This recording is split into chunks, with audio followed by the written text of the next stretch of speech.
سلااو هاوڕێیان بەخێر بێنەوە بە ڤیدیۆیەکی تازە. طبعاً دوونێشەوە فیلمی هەنتەر کیلەرم دیت کە لە ساڵی 2018 بڵاو بۆتەوە نواندنی جێرار بەتلەرە فیلمەکە ئێستا لە نێتفلیکس پلاتفۆرمی نێتفلیکس بەردەستە. طبعاً بۆ ڤیدیۆم دروست کرد لەسەر ئەو فیلمە لەبەر چی طبعاً زۆر فیلم هەیە یان زۆر شتەیە کە تەماشای دەکەم پێویست ناکە یان شتەکە ئەوەندە ئیوەی نییە ڤیدیۆ لەسەر دروستکەم بەس بۆ بڕیارمدا لەسەر ئەوەیان ڤیدیۆ دروستکەم. طبعاً فیلمەکە فیلمێکی ئاکشنی بەسیتە بەس دەمێکە ئەو نوع ئاکشنە پاک و خۆشانم نەبینیوە ینی دەمێکە ئەو نوع فیلمانە لە هۆلیوود دەرناچێت. طبعاً بۆ ئەو کەسانەی کە فیلمەکان نەدیتە باسی ستۆریەکەی دەکەم باسی تیرۆکەی دەکەم بە کورتی دوای ئەوە دەسمە بەشی سپۆیلەکە ئەو کاتوە تاوان ڤیدیۆکە داخۆن ئەگەر بە تەمانتانشین فیلمەکە بکەن. طبعاً فیلمەکە باسی ئەمریکا و رووسیا دەکات و ئەو شەڕی لە نێوانیان هەیە و ئەو عەداوەتی لە بینیان هەیە و ئەو شتانەی کە لە بینیان هەیە چەند ڕوودەداتم بێتە ئەوەی کە شەڕ و زائیدەن فیلمەکە باسی سلاحی بەحری ئەمریکا و رووسیا دەکاتن غەواسەوەی ئەمریکا و غەواسەی رووسیا. طبعاً فیلمەکە هەموو باسی ئەو سراوە ململانەی دەکات لە بینی رووسیا و ئەمریکا کە ئایا دەبێتە شەڕ لە نێوانیان یان نە بواسطەی غەواسەیەکی ئەمریکی و بواسطەی غەواسەی رووسی. طبعاً لەوەی زیاتر نامێ باسی کەم چکە سپۆیل دەبی بەس لێرەوە دەتوانم ڤیدیۆکە داخن بۆی بۆتان باس بکەم فیلمەکە بۆ جیاواز و خۆش و تایبەت بوو لای من. طبعاً فیلمەکە وەکوتم باسی ئەوەی دەکات غەواسەی رووسیا کە دەتەقتەوە و دەزان ئەمریکا تەقاندیتەوە دوای ئەوان هجوم دەکەنە سەر غەواسەی ئەمریکی و ئەوان دووبارە هجوم دەکەنە سەر غەواسەی رووسی و ئەو بەزمە ئەو هجوم دەکات سەروی و هجوم دەکاتە سەروی. ئیتر لەو بینەی وەزیری بەرگری وەزیری دیفاعی رووسیا بە ڕئیسی رووسیا دەڵێ ئێمە دەبی بە هەموو شوێک لە شێوەکان وەڵاممان هەبێت و وەڵامێکی توند و بەهێز و سەربازیمان هەبێت بۆ ئەمریکا. ئەو کابرایەکی تۆزێک عاقڵە لەبەرەوەی هەمومان دەزانین ئەمریکا هەموو وڵات بەشەر بێ مەزمە وڵاتێک لە دنیا بەشەر بێن ئۆکێ بەس هەندێک وڵاتەیە بەشەر بێن بەجددی کارەساتە یان لەبەرەوەی دنیا بەرەو لە ناو چوون دەچێت یانی ئەمریکا و رووسیا بکەوێتە شەڕ لە ناویان لە بینیان ڕووداتن چ ڕوو دەدا دنیا کاول دەبێت. ئیتر ئەو ڕئیسی رووسیا بە هەموو شێوەیەک لە شێوەکان هەوڵ دەداتن کە نەبێتە شەڕ و قسە لەگە ئەمریکا بکە بۆی زیاتر تێبگاکە ئەو مەسەلەیە چیە یان بۆ گەیشتونەتە ئەو بڕیارەیان ئەو حاڵەتە یان ئەو غەواسانە بۆ چ سەبەب چییە ینی تۆزێ سیاسەتەکەی بە شێوەیەکی ژیرانە و بە حکمت وەرێکاتن یەکسەر هجوم ناکا و متەهور نیە یەکسەر دەفعبی و قەراردا زەیشی ئەمریکی لەناو بالناو ئەو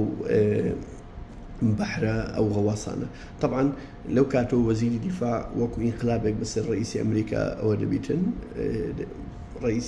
لەسەر ڕئیسی رووسیا ئینقلاب دەکاتن ڕئیسی رووسیا دەگرێتن و ئەو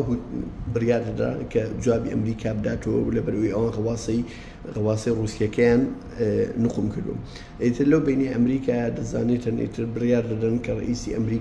ڕئیسی رووسیا بفرێنن بیبنەوە ئەمریکا بۆی ئەو ململانی و شەڕە ڕوو نەداتنێن لەبەرەوەی ڕئیسی رووسیا ئەگە بمرێ 100% دەبێتە شەڕ چکە ئەو کابرایە کە هاتووە دەوێت بێتە شوێنی هەموو شێوەیەک لە شێوەکان دەوێت شەڕ ڕوو بداتن. ئەمریکاش ناوێت شەڕەکە ڕووبدا دەوێت لە نەیوانیان یعنی شتەکە هەروە خۆی ببینێتەوە ڕاستە ململانە هەبی بەس نەبێتە شەڕ. ئیتر بە نوعێک لە نوعەکان زەحەدێنە ڕئیسی رووسیا ڕزگارکەن و بیبەنە ناو غەواسەکەی ئەمریکا دەبێنەوە هەموو ئەو وەزیری دیفاع بە هەموو سیلاح و بە هەموو غەواسی هەوڵ دەداتن ئەو غەواسە نقمکە. طبعاً وێلی دێ ئەمریکا کە ژمنی سەرسەختی رووسیا و رووسیا ژمنی سەرسەختی ئەمریکا هەموو قوتی خۆی بەکارهێنیتن بۆی ئەو ڕئیسە نەمرێتن لەناو غەواسی چکە خەڵک نازانێ میدیا نازانی کە ئەو شتانە چ ڕوویدا چکە گە ڕئیسەکە بمرێتن ئەو ئەکید بە ینی ڕئیسی رووسیا ئەوەی کە ئینقلابی کردووە لەوانەیە بڵێتن ئەوان ڕئیسی ئێمەیان کوشتۆ ئێمەش دەکەینە شەڕ لە بینیانە ئیتر دنیا لە ناوچوون دەچی. ئیتر ئەمریکا لە هەموو کەسێک زیاتر هەوڵ دەداتن بۆی ڕئیسی رووسیا هیچی لێنە. ئیتر فکرەکە لێرەیە ینی جیاوازێکی لێرەیە ینی جیاوازێکی لەوەیە کە چۆن ئەمریکا و رووسیا یەک دەگرن بۆ ئەوەی مەساڵحی هەردووچیان تێک نەچی وەلو هەر ململانەی لە بینیانەی هەر ئەوە نییە بڵێ ئاشتیوانی لە بینیانە هەر هەردووچیان ئەتراف بە نیزامی یەک ناکەنەوە نیزامی ڕاسمالی و نظامی کۆمەنیزم و ئەو شتانە کە لە هەریەکە سیستەمێکی تەطبیق دەکاتن بەس لەبەرەوەی مەساڵحی خۆیان هەردووکیانەوەیە ناچارن یارمەتی یەکتر بدەن بۆ ئەوەی مەساڵحی خۆیان وە خۆی ببینێت ئەو بۆیە فیلمەکە لەو شێوازە جیاوازە لە شێوازی ئاکشن زۆر جوانە لە شێوازی ئەوەی کە فیلمەکە باسی ئەوەی دەکا شەڕی غەواسە و باخیرانە چۆن شەڕەکرێتن و زۆر بەمان زانیاریمان نییە لەوانەیە ئەوانە ببین ئەو پاپۆرانەی ئەسکەری و پاپۆرە سەربازیانەی کە لەناو ئاون هەریەکە 1 ملیۆن ساڕ و خوشتی پێ بەس نازانین چۆن ئیش دەکا و چۆن ئیش ناکا و یان شێوازی ئیشکردنیان و شەڕ وانە تۆزێک جیاواز و خۆشە ینی فیلمەکە ڕاتەکەیشی لێکەبین تەقەوە تا تاوا دەبی فیلمەکە تقریبان 2 ساعتە